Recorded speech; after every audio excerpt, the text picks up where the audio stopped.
I invite William H. Cade, honorary degree recipient, and Dr. Andrew Haken, Provost and Vice President Academic, to rise and come forward.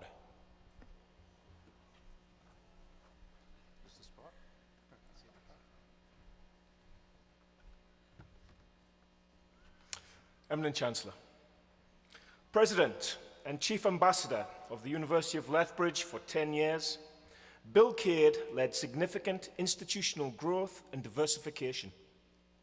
During his tenure as President, Bill Cade oversaw many significant initiatives: a rapid increase in enrollment at the University of Lethbridge, significant growth in research, a diversification in graduate programming, the development of a strategic plan, the institution's largest fundraising campaign, and an increase in the quality and quantity of teaching, learning, and research spaces at the university. Shortly after Dr. Cade became president, the University of Lethbridge took its first steps towards becoming a comprehensive university. With the admittance of graduate students to a new Master of Science in Management program and a PhD program in neuroscience. PhD program offerings expanded in 2004 with the approval of 5 doctoral programs in science. The U of L continued to grow enrollment during Dr. Cade's tenure as president, exceeding 8,000 students by 2005. Under Dr. Cade's guidance, a strategic planning committee with representatives from across the institution produced 2 strategic plans. These documents have been instrumental in guiding the University of Lethbridge in its journey as a major comprehensive university. A great ambassador for the University of Lethbridge, Bill Cade strengthened community relations at the local, provincial, national, and indeed international levels. A strong supporter of educational opportunities for the FMNI community, Dr. Cade was inducted into the Kainai Chieftainship in 2006. In honor of his committed and successful leadership of the institution, the University of Lethbridge confers upon William H. Cade the degree of Doctor of Laws, honoris causa.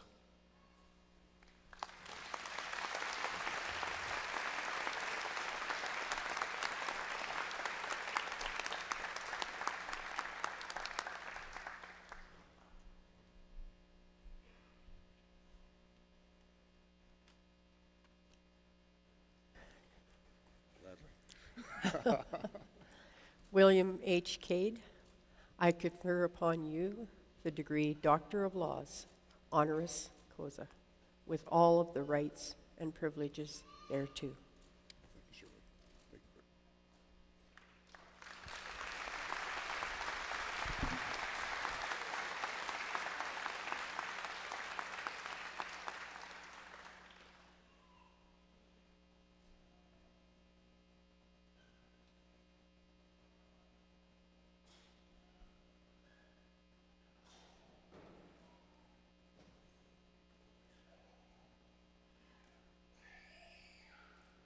I present Dr. William H. Cade.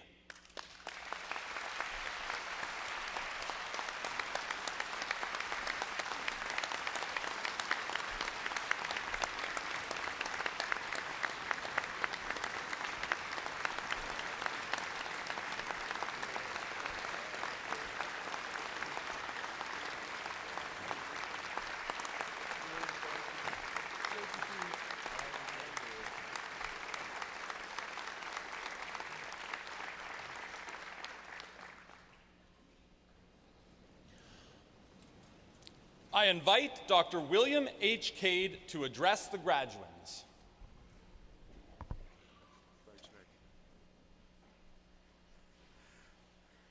Oh my. I'm told I have to put this on, so pardon me. I can't tell you how happy I am to be here and to see so many friends.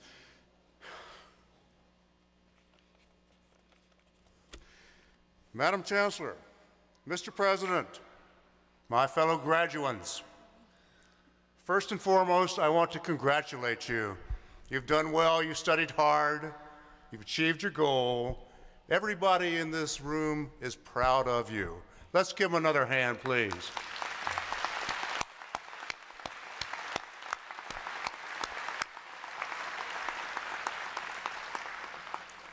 And Chairman Gord, this guy's blood is blue and gold. Congratulations, Gord. And Dr. Prowse, it's a pleasure to be on the stage with you. What an honor. And happy birthday to the U of L. Isn't that wonderful? 45 years. Happy birthday. Now, it's always been said, this is a young age for a university, but think how much has been done in 45 years. It's just stunning. And a special thanks to Leroy and Billy. I really appreciated that song. It's so important to me. Now, I really enjoyed being president. It was just a thrill. I worked as part of a strong team. Many of them are right over there. And I could love to take the time to identify every one of them and thank them, but of course I can't do that. But there's one person I want to identify and thank who I think, I've always thought, epitomizes the strength of the staff at the U of L. This person worked for 27 years at the University of Lethbridge. She cleaned the student residences. She became a mother figure to students. She was their friend. You know what? She missed 3 days of work during those 27 years because her doctor had her in the hospital for tests, and he wouldn't let her come to clean the residences, even though she promised to go back. Gonda Rystock, would you please stand and let us recognize you?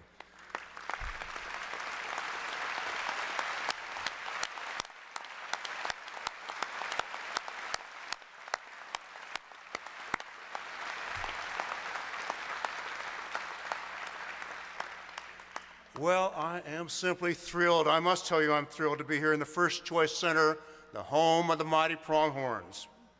I'm thrilled to be back in Alberta, where I spent 10 wonderful years, and I'm thrilled to be back in Canada, where I spent 34 wonderful years. And of course, Madam Chancellor and fellow senators, I'm just thrilled and honored to receive the Doctor of Laws from this fine institution. Thank you very much. I thought I might take a little time this morning and talk about life as an adventure, how you view life as an adventure. I think it's sometimes useful to do that. And I want to give you a very brief sketch of my adventure that brought me here today, and then make a few observations that you might find useful as you pursue your life in the future. I was a high school teacher in San Antonio, Texas, when someone told me one day, "You ought to take a look at the bulletin board. There's a notice there for a special institute for science teachers to go back to the University of Texas." So I went and looked at it. I applied for it. I got the position. I got married, and we went back to the University of Texas for a year. Well, I was very happy teaching high school. But at Texas, when I went back, I met a professor who changed my life. Teachers change people's lives. And this guy said to me one day, "Why don't you do a PhD?" And I said, "Okay, that sounds pretty good." Really. And during my PhD, this is a story of luck. During my PhD research, sitting in our backyard one night in Austin, Texas, playing cricket songs, we discovered a special fly that listens to crickets and parasitizes them and kills them dead in our backyard. So a few years passed, and I was offered a job at Brock University in St. Catharines, Ontario, as a faculty job. I'd never been north of Dallas, Texas, but my wife and I took off to Canada in August in a little yellow Volkswagen with our 4-year-old daughter who's sitting right over, she's older now, but she's sitting right over there. We took off, and beside our daughter was a huge culture of cockroaches that I was taking to start my laboratory with at Brock. We drove for hours that first day, and then we heard on the radio, we were going to stop in Memphis. We heard on the radio that the king had died, Elvis had died that day. We got into Memphis, and there was no room at the inn, believe me. So we kept driving. We finally got to Nashville. Hours later, we stayed in a really seedy spot, and I'll tell you something, the bed bugs had a really good meal that night. You remember that? Yeah, okay. Well, we got out of there as fast as we could the next morning, turned ourselves north, entered Fort Erie, immigrated to Canada, and a little while later, I started teaching at Brock University. My wife and I had a plan to spend 2 years in Canada and to go back to the United States. Well, 2 became 35. And it wasn't because I couldn't plan, it was because it was such a good place to be an academic. Brock was a very strong place. I became a Canadian, and I'm proud of it. Now, many aspects of my adventure apply to all of us. Thank you.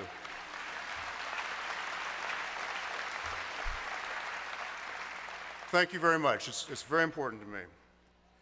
Many aspects of my adventure apply to all of us. And one obvious aspect of it is education. And I want to congratulate you again on achieving your educational goal today. Don't stop now. Continue your education, both formally and informally, into the future. But education was clearly the ticket that brought me here, and it's your ticket for your life's adventure. It's your ticket to ride. It can make a difference between being on that very slow train or first-class air. A second observation I'd take from my adventure is just say yes. Just say yes. Seize opportunities as they come along. Take a chance. Be ambitious. Have faith in yourself. You know, my graduate advisor, after I'd gotten my PhD and I was offered a job at Brock University, which he'd never heard of course, he wanted me to not take that job, to wait till some big U.S. school came along. Well, he was wrong, you know that? He was wrong. He told me I'd disappear at Brock. But saying yes and moving to Canada at Brock and then to Lethbridge was the best decision of my professional life. So just say yes and take a chance.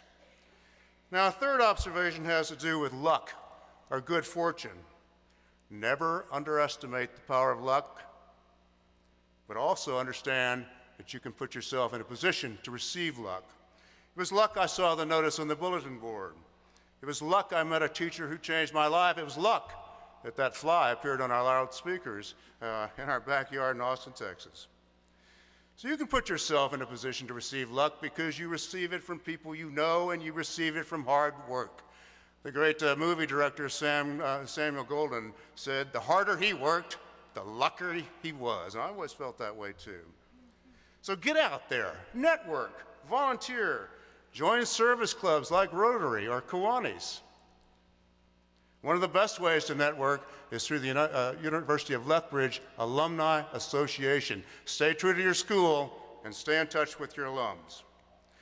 Now, I want to take a little aside here and relate a story about luck and good fortune that I think illustrates what I'm talking about. Some years ago, I was chairing a committee, a large committee, and we were hiring a person at a fairly senior level, vice president's level. I was sitting next to this guy. He'd done pretty well in the interview, and he crossed his legs. And I looked down his socks, and his socks had images of Homer Simpson on them. He was wearing Homer Simpson socks from the great television show.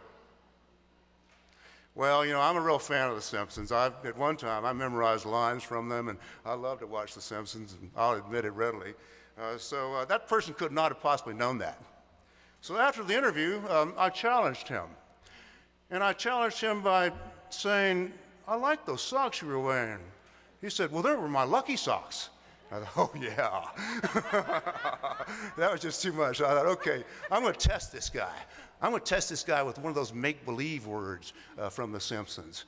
And so I said, well, you know, I was really embiggened by your socks. And this guy shot back the entire line from The Simpsons show that had that fake word in it. Oh, my goodness, this guy knows The Simpsons. He has lucky socks, and he got the job. Mr. Horbachewski, stand up and show us your socks.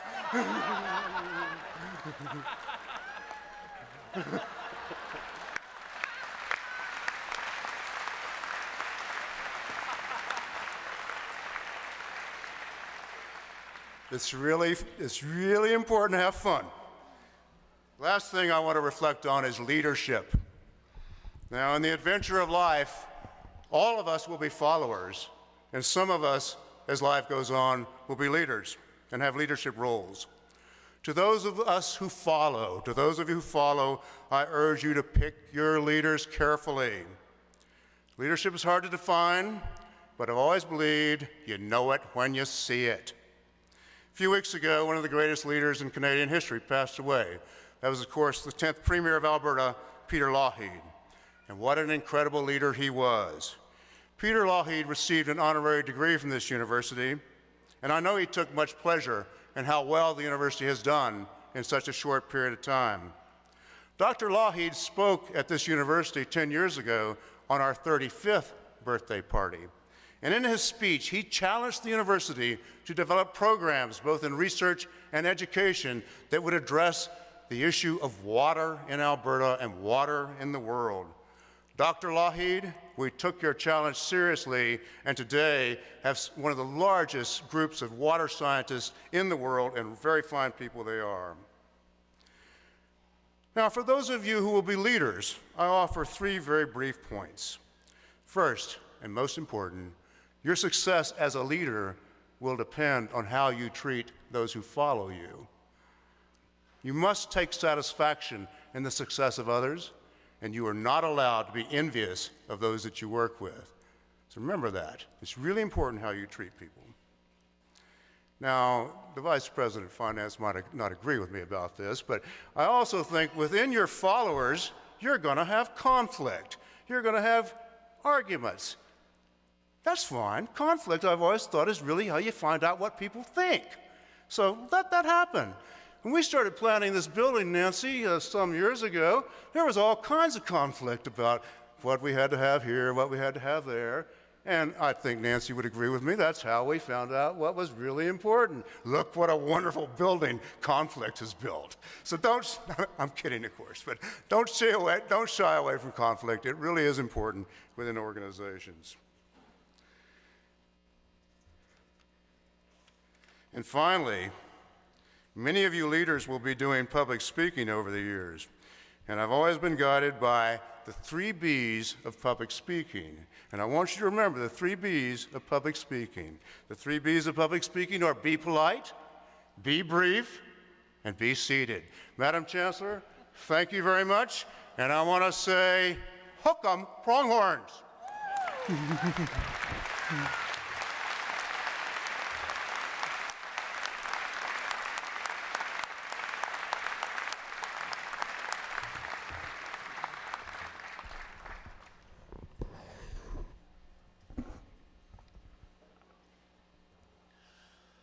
Ladies and gentlemen,